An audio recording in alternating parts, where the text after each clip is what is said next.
So the household debt in the US in the first quarter of 2022 reached a staggering 15.84 trillion US dollars, which seems like a lot of excessive debt, and it is. If you got this amount of money and you continuously stack dollars on top of each other just like this, it would mean you have a pile big enough to get all the way to the moon and back twice. How do we bring this big pile of money back all the way down to Earth? How do we lower our budget? How do we get ourselves on a decent track and avoid going into financial ruin? The easiest way to pay off debt is by cutting expenses and using this extra cash to pay off all your debts, which is easier said than done. But fear not, because I'm about to share with you a hack that I think contributed and changed my financial career forever. I'm going to share with you the exact steps I take when I budget, a very simple, basic method. And don't get me wrong, I'm not a frugal guy like Graham Stephan counting coffee grains into a cup. I enjoy whiskey, I enjoy beer, and I go out and spend time with the boys on a regular basis. But I'm also not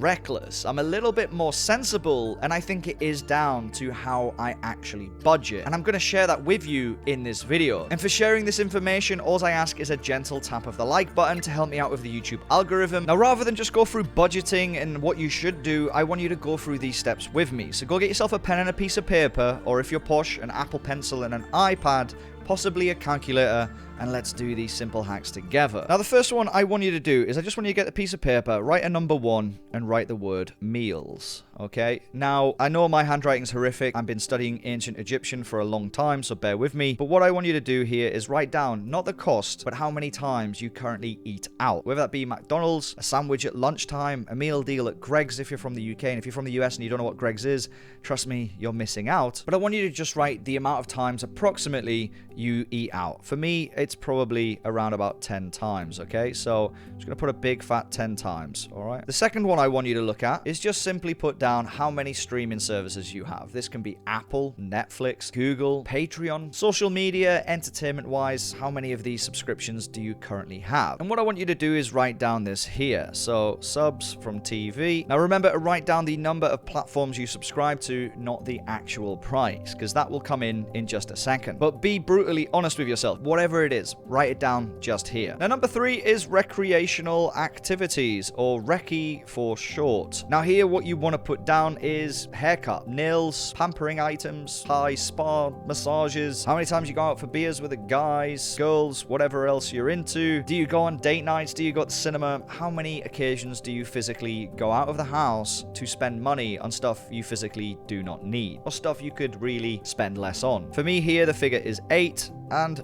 4 is the big one, small subscriptions. Again, excuse the horrific handwriting there. Big apologies. Now here, I currently have 12 of them, okay? So we've got this list that looks something like this. This is genuinely how I do it, okay? I'm just going to draw this like so. Now these smaller subscriptions, just to touch on them briefly, this is things like, for me, I have the Wall Street Journal, I have Bloomberg, I have Barron's, I have Seeking Alpha. I subscribe to Graham Stephan's OnlyFans. Joking, I don't.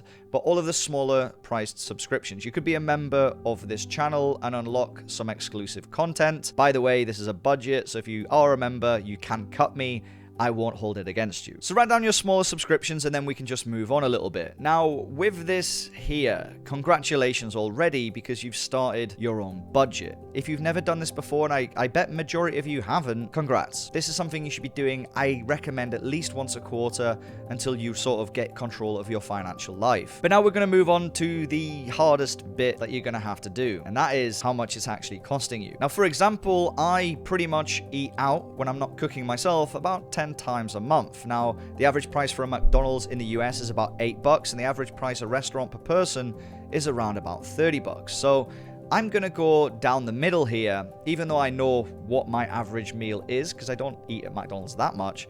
But let's go down the middle and say it's around about $20 per event, meaning that my budget per month to eat out and eat unhealthily and be lazy with cooking is about $200, okay? Now on to subscriptions. Now these vary, you know, Disney I think is like $5 a month, Netflix is about 15. Let's go down the middle and say they're 10, so we've got $40 here. And again, this is just a rough estimation. Don't worry about the intricate details. You don't have to be that anal with your budget. Recreational activities is a tough one. This is a figure you're going to have to put in yourself, but be openly honest. Now, a cinema ticket, even though now it's very expensive, might still be cheaper than you going out for a night out with the boys. So you need to put your own figure in there. I'm going to put in $60 because I think that's probably a little bit too conservative, but also probably relatively fair. So that means I spend $480 a month on just stuff I don't really need, other than the haircut. But hey, no one can look this good all the time. Now again, if we look at our lower tier subscriptions, I've got things like the Wall Street Journal, Bloomberg. Even though they're lower tier, actually I think Bloomberg is now more expensive than Netflix, believe it or not. But I'm gonna go in here and say they cost around about $8 a month, meaning that's $96 US. Now I want to point out here, some of you probably realized who are more frugal, I haven't mentioned credit card debt, I haven't mentioned mortgage repayments or mobile phones or anything of the sort. Mobile phones you could probably put in subscriptions if you wanted to, but I think everybody with a mobile phone contract, it's an essential item. I think you sort of need that to function. But you don't have to. You don't have to put these in to control your budget. I personally don't, because if I see it as it's a vital part, like a car payment, I need that to operate my businesses. So I can't cut back on that cost.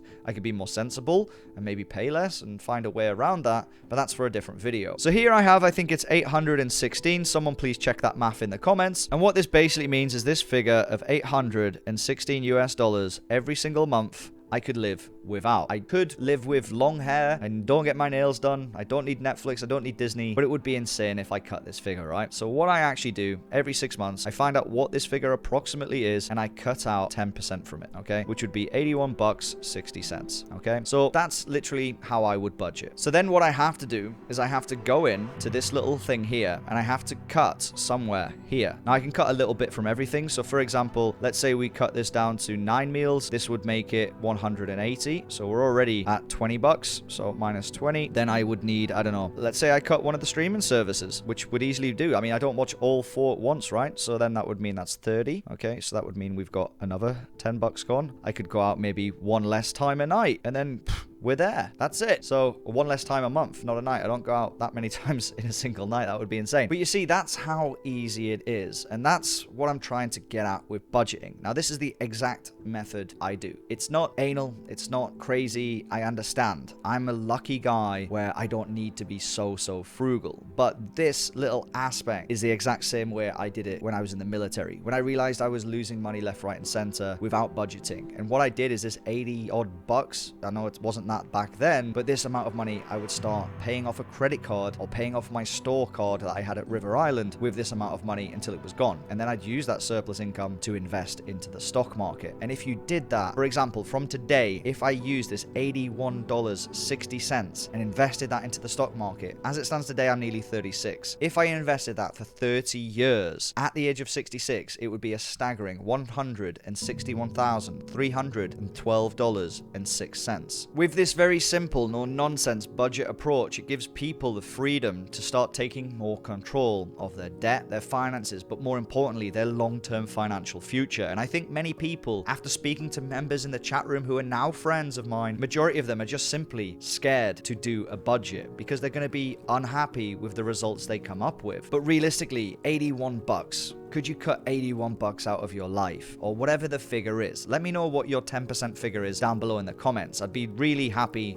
to see somebody at least picked up a pen and paper. Now, if you're looking to take your financial responsibilities more seriously, what I would suggest is that you find a broker that can force you to make a deposit every single month through a direct debit or a credit that just comes off your card every single month. And a broker I personally use is eTORO. And if you signed up with eTORO, deposited, made a trade, you get a lifetime pass to our chat room. But the big one is you can actually set up a direct debit. So this amount of money, this $81 in my case, will be added to my eTORO account and will be taken out every single month on top of whatever I'm already investing. Now, if you could help me out and drop the code word down in the comments, which is budget, it would greatly help me out with the YouTube algorithm. And if you're wondering how much cash you need to survive this horrible recession we're currently in, check this video out up here because I've got some good news for you. Thanks for watching this far and best of luck out there. Be safe.